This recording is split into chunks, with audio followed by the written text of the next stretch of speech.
Hello everyone, कैसे हैं आप सभी। आई होप अच्छे एंड स्वस्थ होंगे। आप सभी का स्वागत है आपके अपनी यूट्यूब चैनल लर्न विद प्रीत चौधरी में।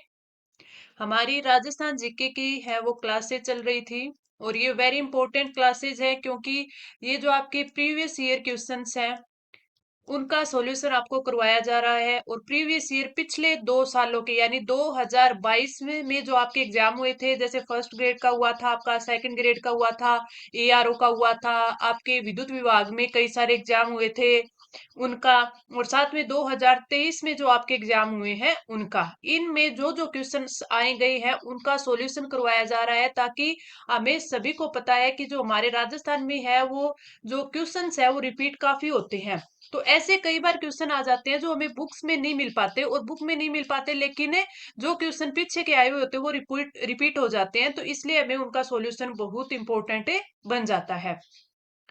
तो आप पिछले 4-5 दिनों से क्लासेस ले रहे होंगे, आपको पता चल गया होगा कि जो इनका व्याख्या हम किस हिसाब से करें, किस हिसाब से क्वेश्चंस है वो कवर कर रहे हैं। और ये जो क्लासेस है ये आपके राजस्थान पुलिस सीईटी 2024, आपके पशु परीक्षण भर्ती, आपके राजस्थान कोऑपरेटिव बैंक, संगणक, आपके एग्रीकल्चर सुपरवाइजर, यानी कि ऑल राजस्थान एग्जाम में, यानी जिसमें राजस्थान जीके आता है उन सभी के लिए इम्पोर्टेंट है। तो चलिए आज की क्लास है वो स्टार्ट करते हैं। सबसे पहले जो हमारा क्वेश्चन दिया हुआ है वो दिया गया है कि आपको निम्नलिखित में से कौन सा युग्म जो सुमेलित नहीं है वो बताना है। ठीक है, और क्वेश्चन में हमें क्या दिया गया, महोत्सव दिए गए हैं। सबसे पहला दिया गया ब्रिज महोत्सव अलवर में, ग्रीष्म महोत्सव माउंट आबू, हाथी महोत्सव जयपुर, मरु महोत्सव जैसलमेर। महोत्सव से एक क्वेश्चन है वो जरूर आता है, लेकिन इसके टाइप दो हो जाते हैं। किस टाइप से, देखिए, एक तो क्वेश्चन पूछ लिया जाता है, आता लगभग ये सुमेलित करने वाला ही है। एक तो जैसे ये पूछ लिया कि जो ये महोत्सव है ये कहाँ मनाए जाते हैं। ठीक है, स्थल यानी जगह का नाम पूछ लिया जाता है। एक है वो कब बनाए जाते हैं। ठीक है, तो इसमें कई बार ऐसे आ जाता है कि जैसे आपसे पूछ लेते हैं कि मारवाड़ महोत्सव है वो कब बनाया जाता है, आपका तीज महोत्सव कब बनाया जाता है, विनेश्वर महोत्सव कब बनाया जाता है, इस प्रकार हाथी महोत्सव कब मनाया जाता है, ये पूछ लेते हैं। कई बार तो ये पूछ लेते हैं जैसे अपने जनवरी फरवरी मार्च इस प्रकार है वो पूछ लेते हैं, इनमें मनाया जाता है। कभी कभार है आपके जो हिंदी महीने के जो माह होते हैं, जैसे चैत्र माघ, ऐसे भी आपसे क्वेश्चन है पूछ लेते हैं। तो इन तीनों टाइप से आपको इनको कवर करना है। सबसे पहले तो हम इस क्वेश्चन का आंसर देखेंगे, फिर अच्छे से जितने हमारे राजस्थान में महोत्सव बनाए जाते हैं उनको हम अच्छे से एक जगह है नोट करेंगे, ताकि बार बार इस क्वेश्चन से हमारा क्वेश्चन बने तो हम उनको रिकॉल कर पाए। ब्रज महोत्सव अलवर, आपका पहला ही क्वेश्चन गलत है। ब्रिज महोत्सव है वो अलवर में नहीं बनाया जाता, तो राइट आंसर हो जाएगा ऑप्शन है ए। तो ब्रिज महोत्सव बनाया कहाँ जाता है, ब्रज महोत्सव बनाया जाता है आपके भरतपुर में। कहाँ बनाया जाता है, भरतपुर में। और याद रखना कब बनाया जाता है, ये बनाया जाता है फरवरी में। कब बनाया जाता है, फरवरी में। ग्रीष्म महोत्सव माउंट आबू में मनाया जाता है। ग्रीष्म महोत्सव के साथ साथ शीत महोत्सव भी माउंट आबू में मनाया जाता है, और ये जो ग्रीष्म महोत्सव है ये बनाया जाता है मई में। हाथी महोत्सव जयपुर में मनाया जाता है, और ये मनाया जाता है आपके मार्च में।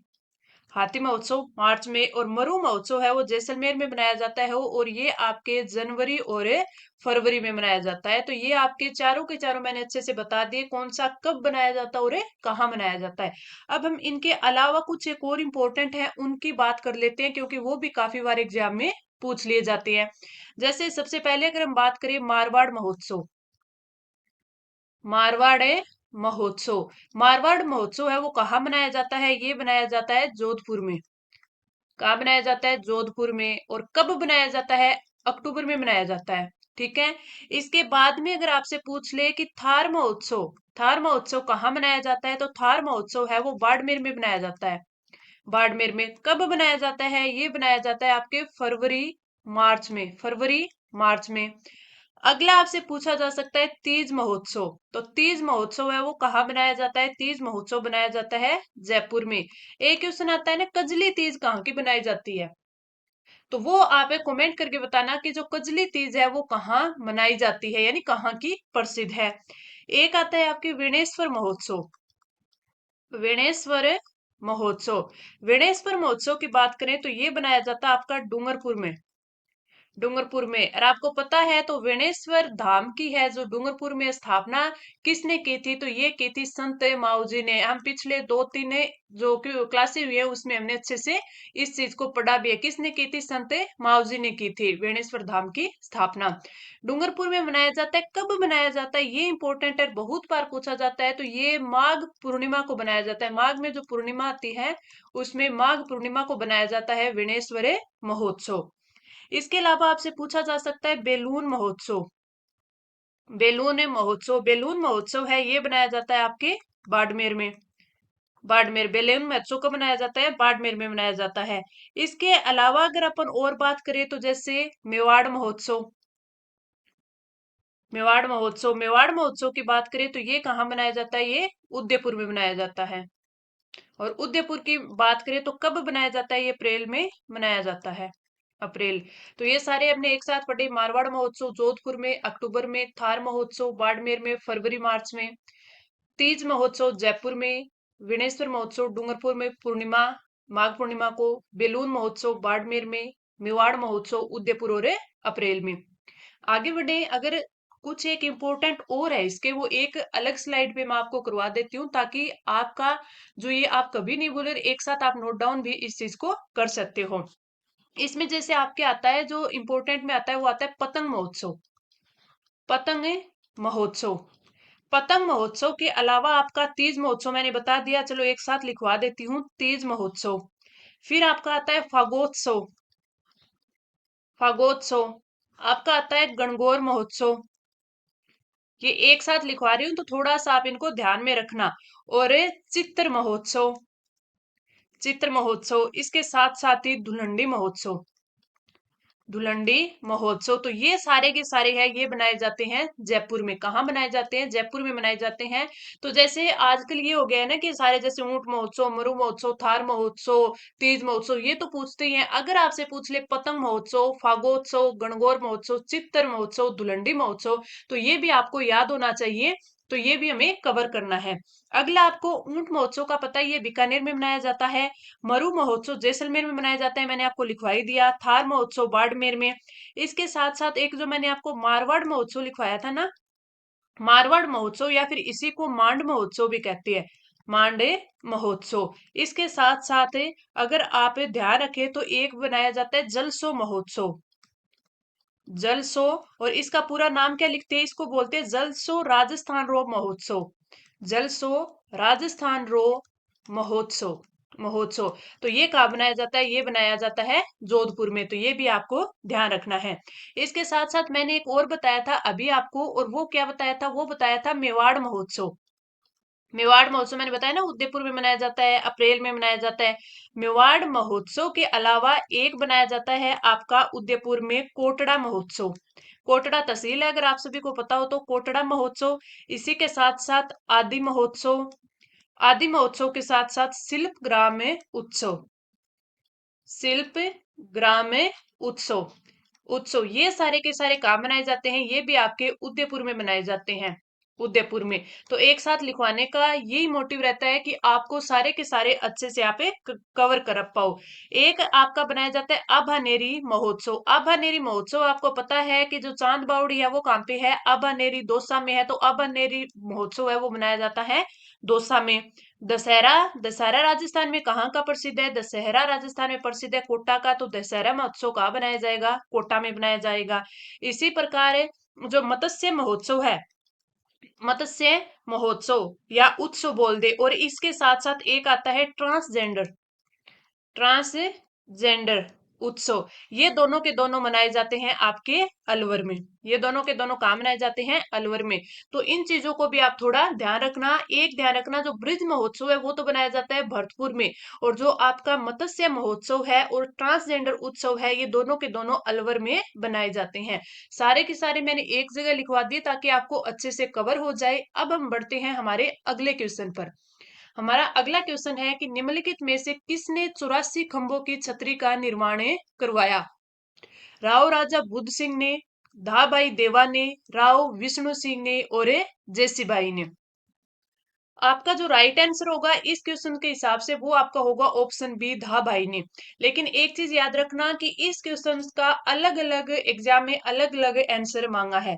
सबसे पहले तो मैं आपको बता देती हूँ, जैसे इस 84 खंभों की छतरी के बारे में बात आ गई है, तो जो 84 खंभों की छतरी है वो कहाँ पे बनाई गई है।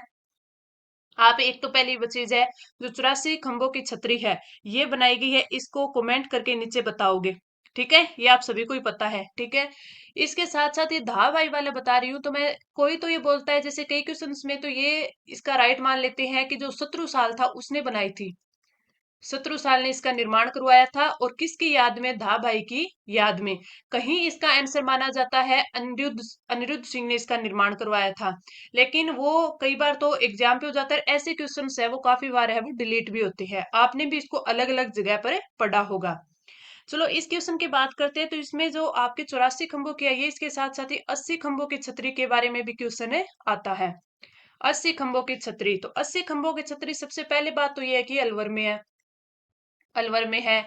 इसको क्या बोलते हैं, ये जो छतरी है मुस्सी महारानी की छतरी है, मुस्सी महारानी की छतरी है। दूसरी बात, इससे क्वेश्चन कौन सा बनता है, इससे क्वेश्चन बनता है कि जो इसका निर्माण है वो किसने करवाया था, तो इसका निर्माण है वो विनय सिंह ने करवाया था। जो महाराजा विनय सिंह है उन्होंने इनका निर्माण है वो करवाया था, विनय सिंह ने इनका निर्माण है करवाया था।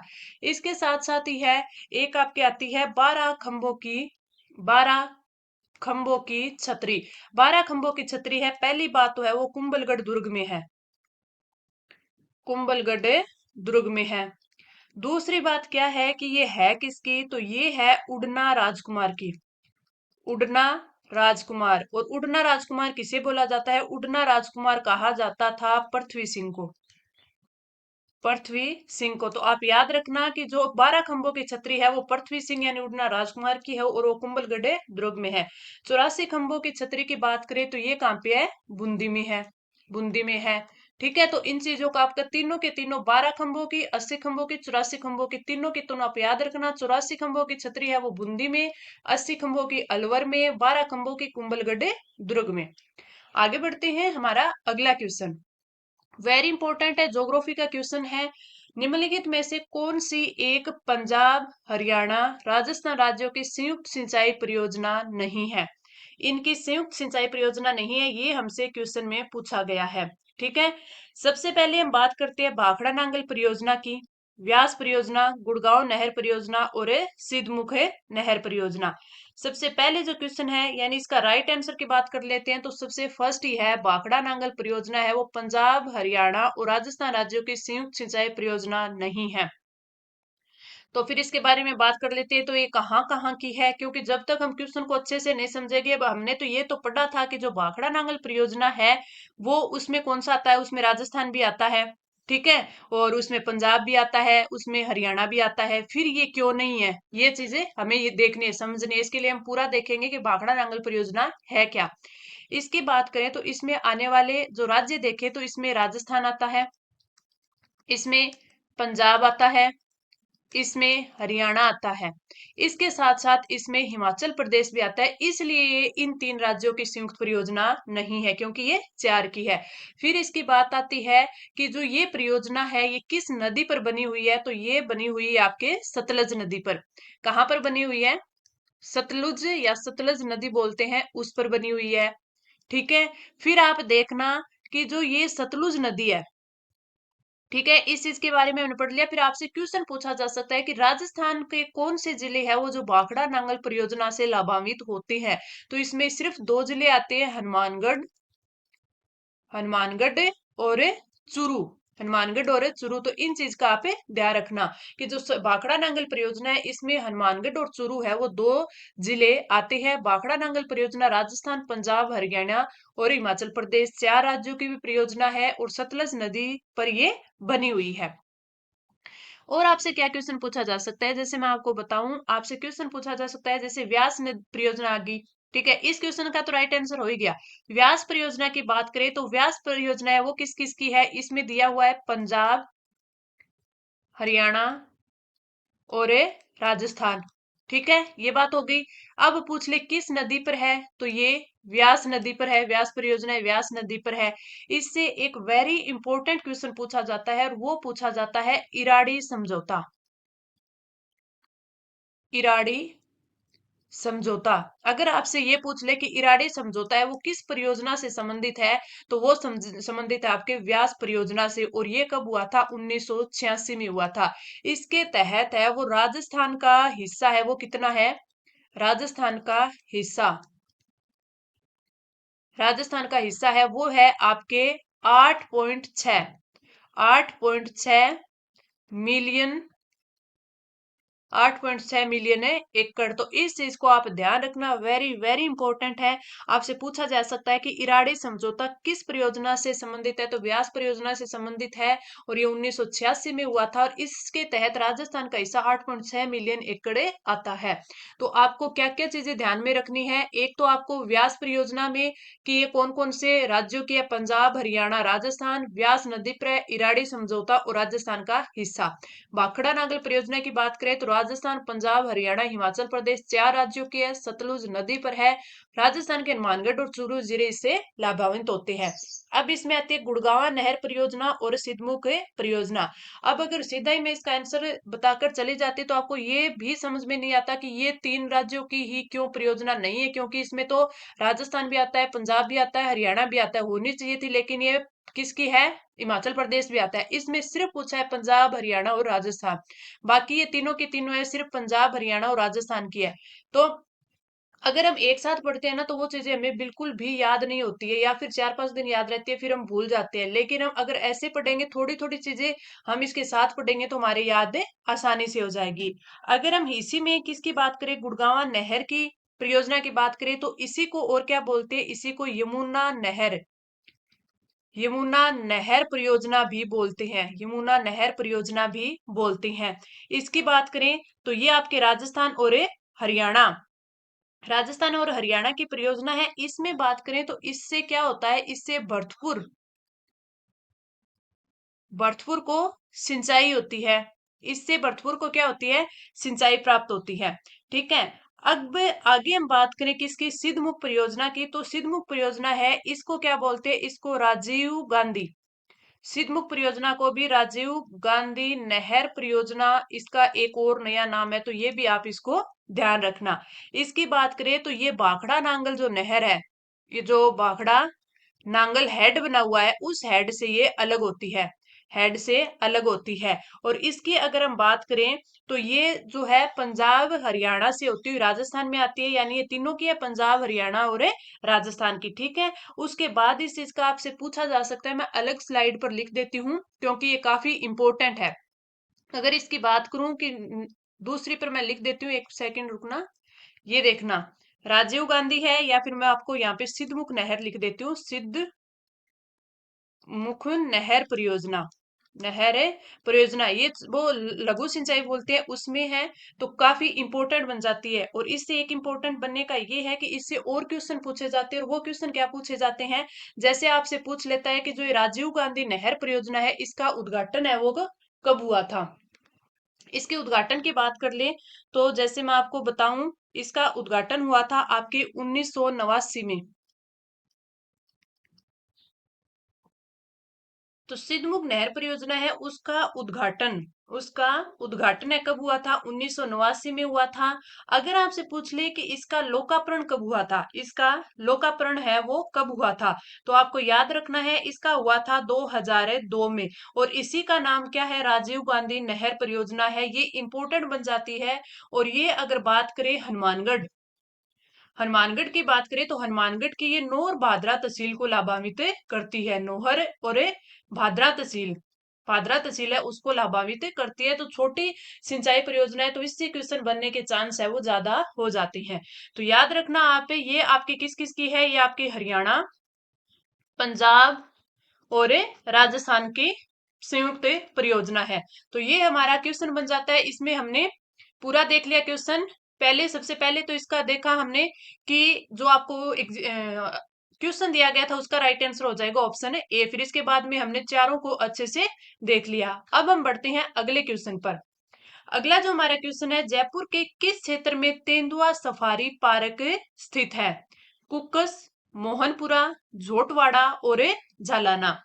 सबसे पहले अगर आंसर की बात करें तो आंसर तो हमारा हो जाएगा ऑप्शन है डी, झालाना। उसके बाद हम बात करते हैं जो हमारे, ये तो जयपुर के क्षेत्र की पूछ ली। राजस्थान में अगर हम तेंदुआ सफारी की बात करें, राजस्थान में हमें लेपर्ड सफारी की बात करें, राजस्थान में लेपर्ड सफारी, लेपर्ड सफारी की बात करें तो सबसे पहले जो सफारी है वो कहाँ की है? ये झालाना की है। फर्स्ट है कहाँ है? झालाना जयपुर, झालाना जयपुर। ठीक है। दूसरी सेकंड की बात करें तो सेकंड कहाँ है? दूसरी सेकंड है जवाई, कहां पर है? पाली में। तीसरे की बात करें, थर्ड, थर्ड तीसरे की बात करें तो वो कहाँ है? आमागढ़, आमागढ़। और आमागढ़ कहां पे है? जयपुर में है। और फोर्थ की बात करें, फोर्थ की बात करें जो कि प्रस्तावित है वो कहाँ है? आपके झुंझुनू में। वो कहां पर है? झुंझुनू में। अब अगर हम लेपर्ड सफारी की बात की है कि फर्स्ट जालाना जयपुर, सेकंड जवाई पाली, थर्ड आपके आमागढ़ जयपुर में, फिर फोर्थ आपके जो प्रस्तावित है झुंझुनू में। इसी के साथ अपन बात कर सकते हैं लोयन सफारी की, इसी की बात हम बात कर सकते हैं लोयन सफारी की। और अगर हम लोयन सफारी की बात करें, लोयन सफारी, सफारी की बात करें तो ये कहाँ है? ये है आपके नाहरगढ़, नाहरगढ़ जो बायोलॉजिकल पार्क है, बायोलॉजिकल पार्क कहाँ है? जयपुर में है पार्क, वहां पर है आपकी लोयन सफारी। लोयन सफारी की हमने बात कर ली तो आपसे पूछा जा सकता है एलिफेंट सफारी की, एलिफेंट सफारी जो कि आप सभी को पता है वो कहाँ है? हाथी गांव आमेर में, हाथी गांव आमेर में, हाथी गांव आमेर में। तो ये आपको तीनों चीजें याद रखनी है क्योंकि तीनों ही पूछी जा सकती हैं। तो आप ध्यान रखना, आप पहले याद रख लोगे कि आपके जो राजस्थान लेपर्ड सफारी है वो कितनी है? फर्स्ट जालाना, सेकंड जवाई, थर्ड आमागढ़ जयपुर में, फोर्थ है झुंझुनू में। और आमागढ़ वाले से आप एक चीज और याद रखना क्योंकि ये रिसेंटली की है, तो इस ये कब बनी थी? 22 मई, 22 मई 2022 को इसका उद्घाटन हुआ था, 2022 को इसका उद्घाटन हुआ था। तो ये चीजें भी यहाँ पे ध्यान रखना। लेपर्ड सफारी हो गई, लोयन सफारी हो गई, हाथी यानी एलिफेंट सफारी भी हो गई। अब हम बढ़ते हैं अगले क्वेश्चन पर। और अगला जो हमारा क्वेश्चन है वो कि राजस्थान के किस जिले में सेम की समस्या द्वारा कृषि को क्षति पहुंची है? कोटा, अलवर, हनुमानगढ़ और बांसवाड़ा। राइट आंसर हो जाएगा ऑप्शन है सी। एक चीज ध्यान रखना, सेम की समस्या वहां होती है जहां अत्यधिक, अत्यधिक सिंचाई की जाती है, अत्यधिक सिंचाई की जाती है तो वहां पर ये सेम की समस्या है वो उत्पन्न हो जाती है। सेम की समस्या की और बात करें तो इसमें होता क्या है? जो भूमि का भूमिजल होता है, भूमि का भूजल, भूमि का भूजल है वो ऊपर आ जाता है, ऊपर आ जाता है, आ जाता है। उससे क्या होगा कि जो भूमि है वो दलदली हो जाएगी, दलदली हो जाएगी यानी कीचड़ से हो जाएगी। और उसमें फिर वो पानी है वो फसल नहीं होने देता, उसमें जो भी पेड़ पौधे होते हैं वो बिल्कुल ही सूख जाते हैं, यानी जो उसकी जो भूमि होती है उसको क्या कर देते हैं? ये बंजर कर देते हैं। तो ये हनुमानगढ़ है, हनुमानगढ़ के पास थोड़ी बहुत गंगानगर और इस इलाके में भी है, लेकिन ये ज्यादातर हनुमानगढ़ में पड़ती है, ज्यादातर ये बंजर भूमि है वो हनुमानगढ़ में है। ठीक है, आगे बढ़ते हैं। हमारा अगला क्वेश्चन, निम्नलिखित में से कौन सी बावड़ी और स्थान है वो सुमेलित है? चांद बावड़ी, आभानेरी, त्रिमुखी बावड़ी चूरू, नौलखा बावड़ी जयपुर और झाली बाबा बावड़ी सीकर। इसमें सबसे पहले बात करेंगे राइट आंसर की, तो राइट आंसर तो आपका हो जाएगा ऑप्शन ए, चांद बावड़ी है वो आभानेरी दौसा में है, आभानेरी दौसा में है। उसके बाद हम बात करें त्रिमुखी बावड़ी की, त्रिमुखी बावड़ी है वो कहां पर है? उदयपुर में, उदयपुर में है। अगर हम बात करें नौलखा बावड़ी की तो नौलखा बावड़ी आपके कहाँ है? डूंगरपुर में है, डूंगरपुर में। हमें सिर्फ ओनली आंसर की बात नहीं करनी कि हम सिर्फ मैं ये को बता के चली जाती तो आप कंफ्यूजन में रहते कि तिरुमुखी बावड़ी कहाँ है, नौलखा बावड़ी कहाँ है, झाली बाबा बावड़ी कहाँ है। तो ये जब हमें याद नहीं होता तो हम इसका एक का याद कैसे? और ये तो हम सभी को ही पता है कि ये होते हैं। बाई चांस अगले एग्जाम में इन तीनों में से कुछ आ जाए तो हमें पूरे के पूरे जो ऑप्शन है वो अच्छे से कवर करनी है। आगे हम बात करें झाली बाबा बावड़ी की, झाली बाबा बावड़ी कुंभलगढ़ दुर्ग में है, कुंभलगढ़ दुर्ग में है, दुर्ग में है। अब हम इसमें बात कर लेते हैं, कई बार इन्हें जो इनके निर्माण की पूछ लेता है, जैसे चांद बावड़ी है वो कहाँ पे है, आबानेरी दौसा में, तो ये किस काल में इसका निर्माण हुआ था, तो इसका जो निर्माण है, इसका निर्माण है वो गुज्जर प्रतिहार हुआ था। निर्माण है वो कब हुआ था, गुर्जर प्रतिहार काल में, गुर्जर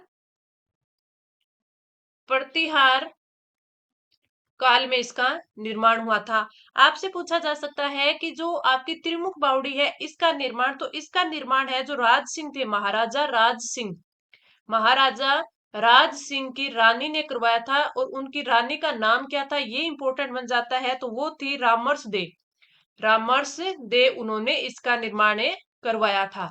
अगला आपसे पूछा जा सकता है कि नौलखा बावड़ी है उसका निर्माण किसने करवाया था, तो इसका निर्माण महारावल, महारावल जो आस्करण थे, आस्करण थे, महारावल आस्करण थे, उनकी पत्नी ने करवाया था, उनकी पत्नी का नाम था प्रिमल देवी, प्रिमल देवी। तो ये चीजें भी आप याद रखना, वेरी इंपॉर्टेंट है। चांद बावड़ी का निर्माण है वो गुर्जर प्रतिहार काल में हुआ था। त्रिमुखी बावड़ी का निर्माण रामरस दे रानी ने करवाया था, जो कि राज सिंह की रानी थी। और नौलखा बावड़ी का निर्माण है वो महारावल आस्करण की रानी प्रिमल देवी ने करवाया था।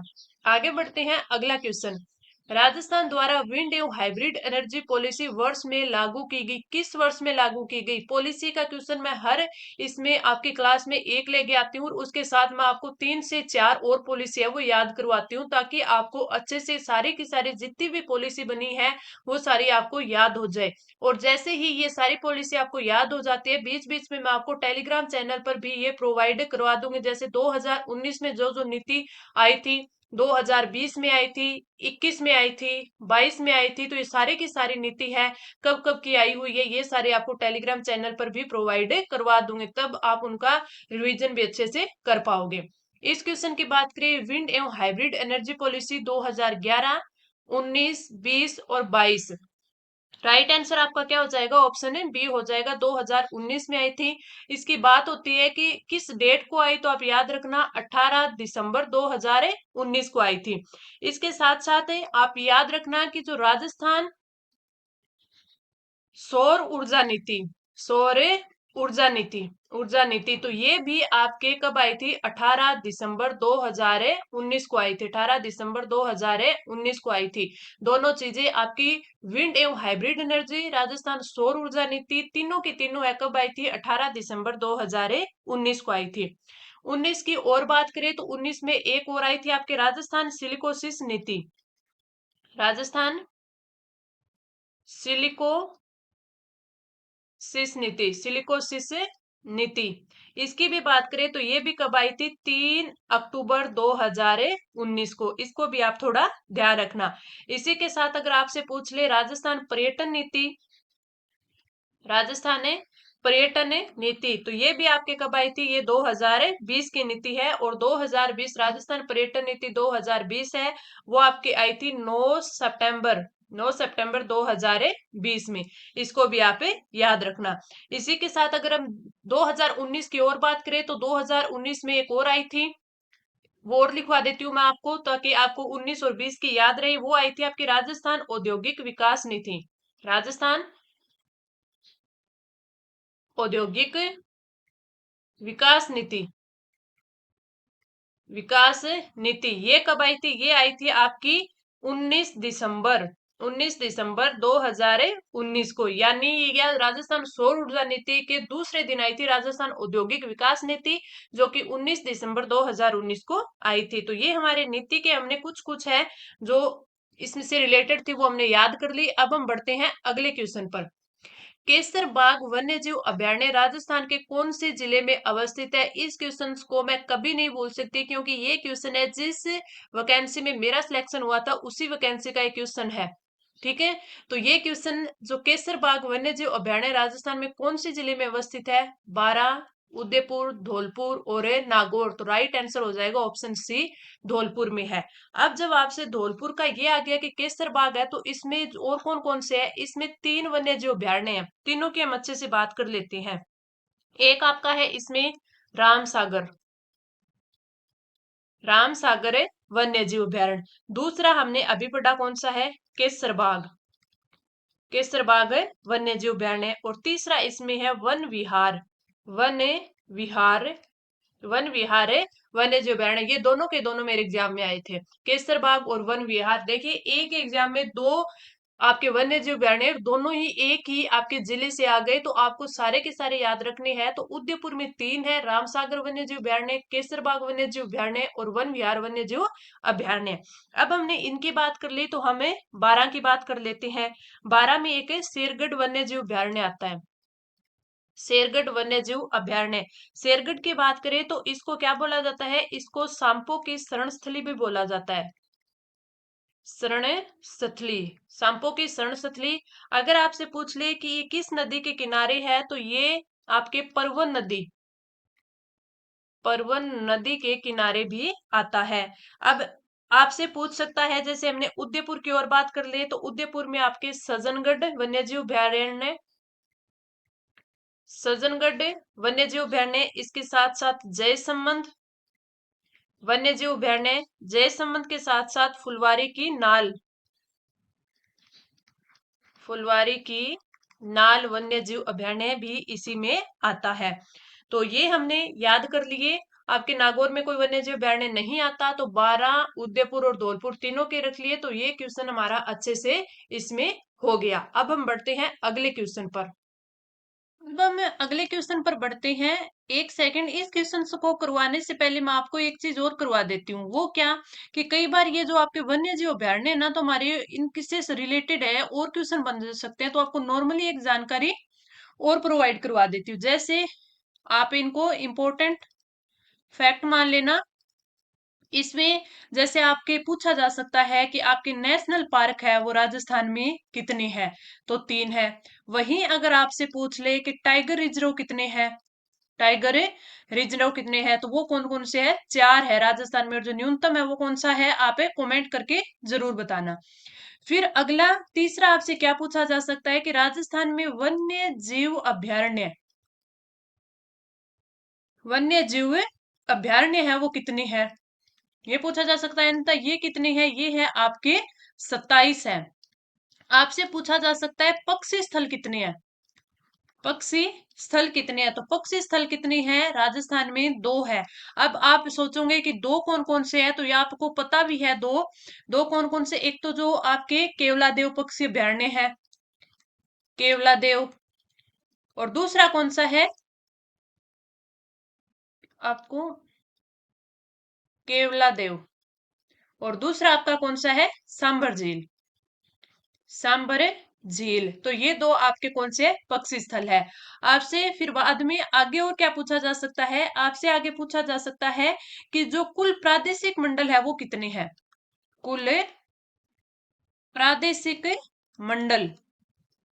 ये आपको जनरल से मैं आपको नॉलेज दे रही हूं, ताकि आपसे अगर एग्जाम में पूछा जाए तो आपको ये चीजें भी पता हो।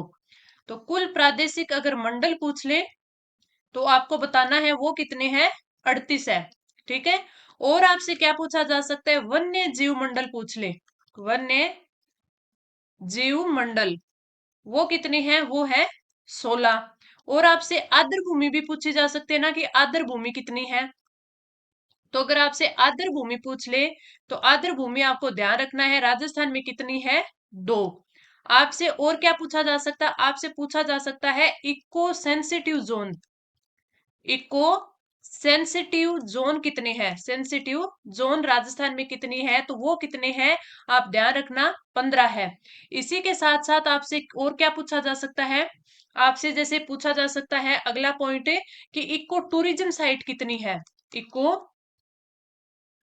टूरिज्म साइट कितनी है, तो ये आप ध्यान रखना, ये कितनी है, 9 है।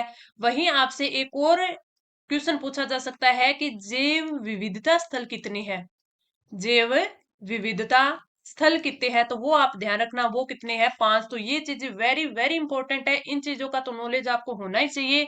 राजस्थान में राष्ट्रीय उद्यान या नेशनल पार्क 3 है, टाइगर रिजर्व 4 है, वन्य जीव अभ्यारण्य 27 है, पक्षी स्थल 2 है, कुल प्रादेशिक मंडल 38, वन्य जीव मंडल 16, आर्द्र भूमि 2, eco sensitive zone 15, eco tourism site 9 है और जैव विविधता स्थल 5 है। तो अब हम आगे बढ़ते हैं हमारे अगले क्वेश्चन की ओर। ये थोड़े से मेरे को लगा कि आपको इंपॉर्टेंट चीज आपको बतानी चाहिए। अगला हमारा क्वेश्चन है, निम्नलिखित में से कौन सी राजस्थान की अंतरराज्यीय सिंचाई परियोजना नहीं है? जाखम परियोजना, भाखड़ा नांगल परियोजना, जवाई परियोजना और व्यास परियोजना। अगर हम बात करें अंतरराज्यीय यानी कई राज्यों की संयुक्त परियोजना, तो अब अगर हम बात करें चारों में से, अगर हम देखें तो हमें पता है कि ये दो तो है ही है, क्योंकि इसी क्लास में हमने इन दोनों की तो चर्चा कर ली थी। मैंने आपको बता दिया था कि जो भाखड़ा नांगल परियोजना है वो आपके कहाँ की है, आपके राजस्थान की है, पंजाब की है, हरियाणा की है और आपकी हिमाचल प्रदेश की है, सतलुज नदी पर है। सतलुज नदी पर है, ये चीजें मैंने आपको बता दी थी, तो ये तो पता चल गया कि ये तो अंतरराज्यीय सिंचाई परियोजना है। व्यास नदी की बात करें तो ये व्यास नदी पर है, व्यास नदी पर है। दूसरी अगर हम बात करें तो ये किस किस की है, राजस्थान की है, पंजाब की है, हरियाणा की है, संयुक्त परियोजना हो गई। एक मैंने इससे याद रखने को आपको बोला था कि आपको इराड़ी समझौता याद रखना है, इराड़ी समझौता जो कि व्यास नदी से रिलेटेड है। और ये कब हुआ था, ये आपके 1986 में हुआ था। ये व्यास नदी से रिलेटेड वेरी इंपॉर्टेंट है, ये तो आपको याद ही रखना है। अब बात कर लेते हैं जाखम परियोजना की और जवाई परियोजना की। तो जाखम परियोजना की बात करें तो ये हमारी लघु सिंचाई परियोजना है, दोनों ही, जाखम और जवाई।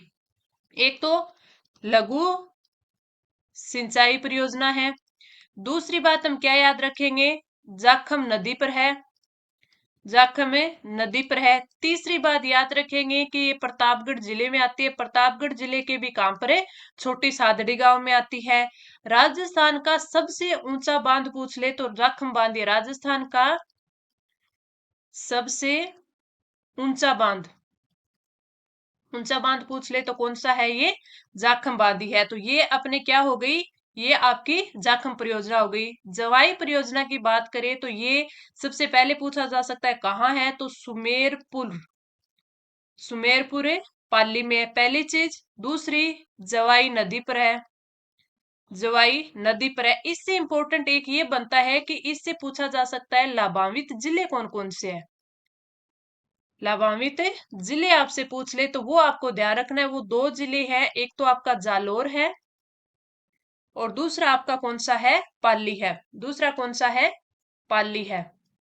और जो जवाई बांध है उसको आप क्या बोलते हैं, उसको मारवाड़ का अमृत सरोवर भी बोला जाता है, मारवाड़ का अमृत सरोवर। तो ये चीज भी आप थोड़ा ध्यान रख लेना, सरोवर है। तो अब आपको पता चल गया इन चार में से जाखम और आपकी जवाई परियोजना, ये दो जो परियोजनाएं है ये अंतरराज्यीय नहीं है। तो आपका राइट आंसर क्या हो जाएगा, ए और बी नहीं, बी और सी और डी, ए और सी। हाँ, राइट आंसर हो जाएगा ऑप्शन है डी, कि आपके ए और सी है, ये दो ऑप्शन वाली जो परियोजनाएं है वो अंतरराज्यीय नहीं है, ये ओनली हमारे राजस्थान के। जैसे जाखम परियोजना प्रतापगढ़ की, जवाई परियोजना है इससे लाभान्वित होने वाले 2 जिले हैं जालोर और पाली।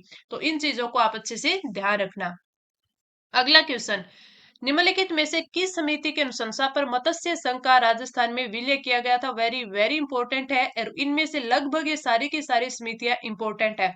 सबसे पहले तुम किस क्वेश्चन की बात कर लेते हैं, पी सत्यनारायण राव समिति, शंकर राव देव समिति, एस के धर समिति, फजल अली समिति। तो आपका जो राइट आंसर है वो क्या हो जाएगा, वो तो आपका हो जाएगा ऑप्शन ए, ऑप्शन है बी, शंकर राव देव समिति। शंकर राव देव समिति की बात करें तो इसी की अनुशंसा पर है वो मत्स्य संघ का राजस्थान में विलय किया गया था। अब क्वेश्चन क्या बनता है, क्वेश्चन ये बनता है कि शंकर राव देव समिति कितने सदस्य की थी, तो 3 सदस्यीय समिति थी, ये ध्यान रखना, वेरी इंपॉर्टेंट चीज है, 3 सदस्यीय समिति। अब आपसे सदस्य भी पूछे जा सकते, 3 कौन कौन से थे, तो एक तो इसमें शंकर देव राव ही थे, जिस पर ये, जिसके नाम पर ये समिति बनी, शंकर राव देव। दूसरे इसमें कौन थे, आर के सिंधवा, आर के सिंधवा थे। और तीसरे जो इसके सदस्य थे वो थे प्रभुदयाल, तीसरे क्या थे? प्रभु दयाल थे। अगर हम बात करें तो जो भरतपुर व धौलपुर के लोग थे या आम जनता थी, भरतपुर और धौलपुर, धौलपुर, इसकी जो आम जनता थी, आम जनता थी, तो उन आम जनता से सुनिश्चित किया गया था कि ये वृत्त राजस्थान में मिलना चाहते हैं या नहीं। किस समिति के द्वारा? शंकर राव देव समिति के द्वारा आपसे पूछा जा सकते हैं। मत्स्य संघ का राजस्थान में विलय किसके अनुशंसा पे किया गया था? शंकर राव देव समिति। पहला क्वेश्चन। दूसरा, कितने सदस्य थे? 3 सदस्य थे। तीसरा क्वेश्चन, कौन कौन से थे? शंकरराव देव, आर के सिंधुआ, प्रभुदयाल। चौथा ये पूछा जा सकता है कि कौन से क्षेत्र की जनता से, आम जनता से पूछा गया था? तो भरतपुर और धौलपुर की आम जनता से, कि आप वृत्त राजस्थान में मिलना चाहते हैं या फिर नहीं। ये हो गया। अब आपके ये तो क्वेश्चन हो गया और राइट आंसर की बात हो गई। अब हम बात करेंगे पी सत्यनारायण राव समिति की। पी सत्यनारायण राव समिति की अगर हम बात करें तो इससे भी और इम्पोर्टेंट क्या बन सकता है आपका? बन सकता है कि जो ये पी सत्यनारायण समिति है, सबसे पहले बनता है, इसका गठन कब किया गया था? गठन बनता है तो इसका गठन किया गया था 30 मार्च 1949 को। फिर इसमें बात आती है सदस्य कितने थे? सदस्य कितने थे? तो वो इसमें सदस्य कितने थे? 3 सदस्य थे।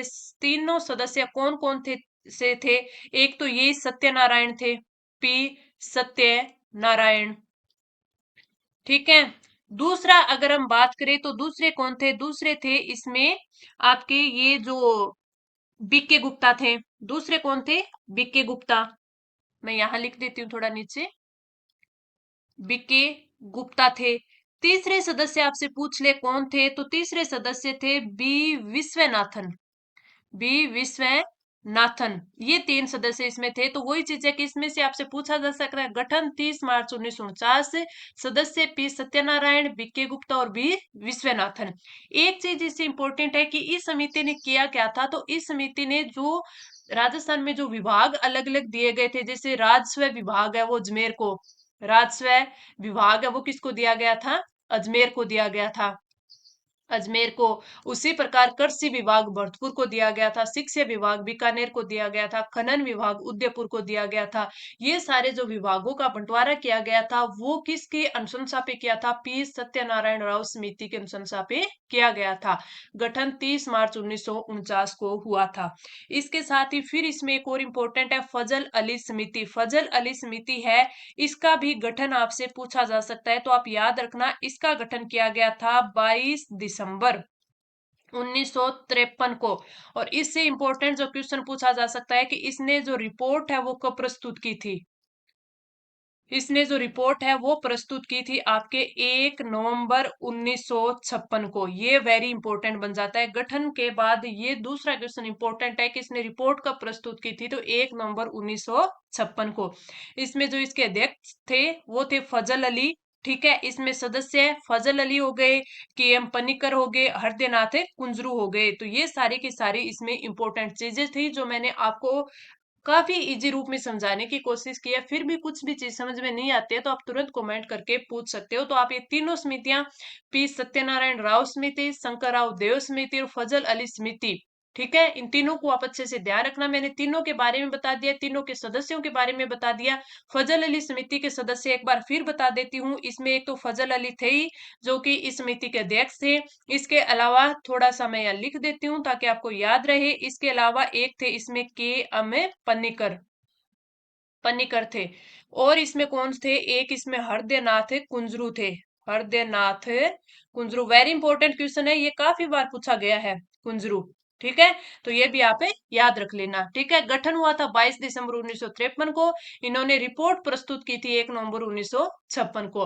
तो ये वेरी वेरी इंपॉर्टेंट मैंने आपको क्वेश्चन करवा दिए 10। आपको कोई भी चीज समझ में नहीं आई तो आप तुरंत नीचे कमेंट करके पूछ सकते हो। क्लास अच्छी लगी है तो लाइक और सब्सक्राइब जरूर करना और अपने दोस्तों के साथ शेयर भी जरूर करना। अब हम मिलेंगे अगली क्लास में। धन्यवाद।